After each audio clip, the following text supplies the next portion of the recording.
Magandang umaga pong muli mga kaibigan. For today's video may pakikita po ako sa inyo na project natin. Yan. Ito po. Yan po. Kung makikita po ninyo, ito po yung ating tinatawag na BSF larva. Yan. Ito po ay sinimulan natin 10 days ago or 2 weeks ago. Ito po yung tipo ng larva na kumakain po ng mga leftover, mga tira-tirang pagkain, kahit ano pong mga organic pwede nilang kainin, at yung kanila pong dumi ay napakagandang gawing taniman, halaman, gulay. Yan po, dahil galing po lahat yan sa organic. At ito po mga kaibigan ay, kung makikita nyo, libre nyo lang po itong makukuha. Napakadali lang po nitong kunin. Hindi nyo na po kailangan bumili. Ang kailangan nyo lang po ay panahon at pasensya po. Sa ganito pong setup, kailangan nyo lang po ng mga leftover foods. Ilalagay nyo lang po sa isang lalagyan. Ito, timba po to yan, na medyo malaki din kung gusto nyo marami agad. Tapos mag-iintay lang po kayo ng panahon, ilang araw or linggo. Katulad po nito, yan, dito ko po to sinimulan. Yan, dito po.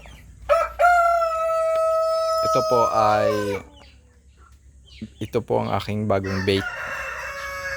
Dahil ang laman po nito ay nailipat ko na po doon.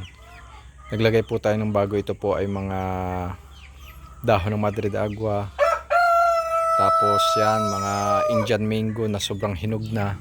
Naglagay po tayo dito. Yan, makikita nyo madaming insekto nagliliparan. Yan. At saka ito, mas malaking setup.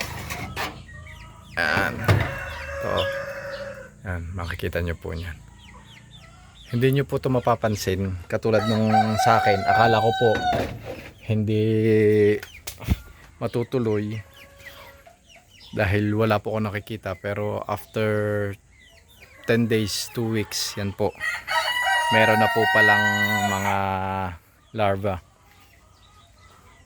At ito po ay isa sa pinakamagandang pakain sa ating manok. Hindi po siya substitute sa pakain, pero pwede po siyang gawing snack. Mataas po sila sa protein. Yan, makikita nyo po. Mga bago pa lang po sila. Hindi pa po sila sagad. Ang laki. Pagka sagad na po sila sa pagka-pupa, titigil na pong gumalaw ang mga yan. Magre-ready na po sila sa next stage. Doon po natin sila harvestin para ipatuka sa ating mga manok. Napakataas po nila sa protein na madali pong makapagpabigat o makapag-build ng muscle sa ating mga alagang manok. Meron pong malalaking farm na nag-aalaga ng ganito at nagtitinda po sila ng vermicast, yung pundumi ng mga ganitong klaseng insekto. Yan. Doon po sa mga namumroblema sa pagtatapunan ng inyong mga leftover foods, maganda po itong isa sa solusyon. Hindi naman po siya sagabal, hindi naman po siya kailangang intindihin bawat araw. Basta lagyan nyo lang po yan ng bait. Pagka napansin nyo na meron na, tapunan nyo lang po ng mga pagkain, mga leftover foods, pwede na po uli yan. Medyo kailangan nyo nga lang pong magtiis-tiis dahil magkakameron po kayo ng mga yan, mga fruit insects, mga fruit flies. Normal po yan sa mga nabubulok na mga prutas. Pero after po nyan, after na mapisa na po yung mga eggs ng ating BSF, yan po ay mawawala na. Dahil kakainin na po lahat ng BSF larva ang ating mga organic waste. Katulad po na sinabi ko, yan po ay free. Hindi nyo po kailangan bumili. Ang kailangan nyo lang po ay panahon, pasensya, at set up ng ayos. Yan po. Ayan po ang gagamitin natin sa ating mga alaga. Hindi po pamalit sa feeds, kundi snack lang po. Sa tanghali, pag napakain natin sila sa umaga, sa tanghali, pwede natin silang bigyan, pero wag po ng over, dahil masama po sa, ayon sa pag-aaral, masama po sa liver ng ating mga alagang manok ang sobrang taas na protein.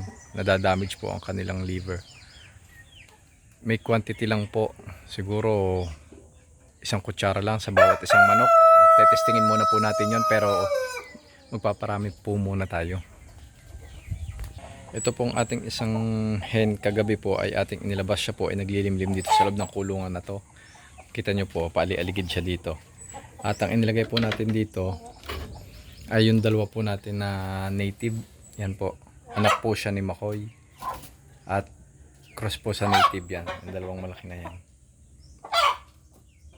Ito po ay atin pong nursery or hatchery. Pero ginawa na po natin kulungan dahil kailangan na po natin silang ilabas. Nakakaawa po sila dun sa ating tangkal. Matagal na po sila dun. Yan, yung mga ganyan pong tira ng pagkain, pwede nyong, kung wala na pong kakain, pwede nyong ilagay doon sa ating BSF. Ito naman po tatlong to, kung matatandaan nyo, yan po, nilagay na po natin sila ng pugad. At kita nyo po, meron na po agad silang itlog. Yung isa po dyan, fake egg, para po turuan sila na dyan umitlog. Yung isa po, bagong itlog lang ngayong umaga. Kung makikita nyo po, ito si Whitey, at saka yun po si Choco. Tsaka ito pong isa, broody po sila. Kaso wala naman po silang itlog dahil kinukuha po natin, iniuulam natin. Dahil masama na rin po ngayon ng panahon, mahirap na po magpasisiw. Kaya hindi muna po tayo magpapasisiw.